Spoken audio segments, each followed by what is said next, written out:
ಎಲ್ಲರಿಗೂ ನಮಸ್ಕಾರ. ಈ ದಿನದ ವಿಷಯ ತೊಗರಿ ಗಿಡ. ಈ ತೊಗರಿ ಗಿಡವು ತೋಟದ ತೊಗರಿಯಾಗಿದೆ.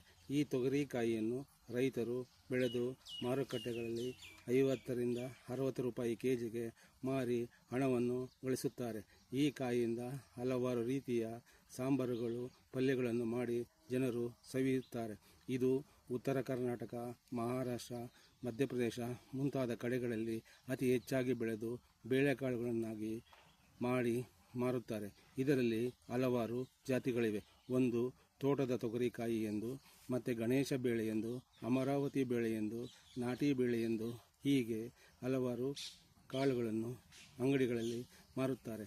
ಈ ಒಣಬೇಳೆಯಿಂದ ಹಲವಾರು ರೀತಿಯ, ಉದಾಹರಣೆಗೆ ಬಿಸಿಬೇಳೆಭಾತು ಮಾಡಲು ತೊಗರಿಬೇಳೆಯನ್ನು ಉಪಯೋಗಿಸುತ್ತಾರೆ. ಅಲ್ಲದೆ ಸಾಂಬಾರುಗಳಲ್ಲಿ ತೊಗರಿಬೇಳೆಯನ್ನು ಉಪಯೋಗಿಸುತ್ತಾರೆ. ಅಲ್ಲದೆ ವಿಶೇಷವಾಗಿ ಒಬ್ಬಟ್ಟು ಮಾಡಿ ಸವಿಯಲು ಈ ತೊಗರಿಬೇಳೆಯನ್ನು ಉಪಯೋಗಿಸುತ್ತಾರೆ.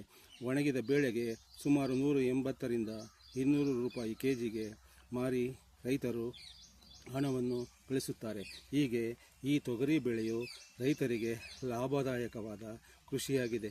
ಈ ಮಾಹಿತಿಯು ನಿಮಗೆ ಇಷ್ಟವಾದರೆ ಒಂದು ಲೈಕ್ ಕೊಟ್ಟು ಶೇರ್ ಮಾಡಿ. ಧನ್ಯವಾದಗಳು.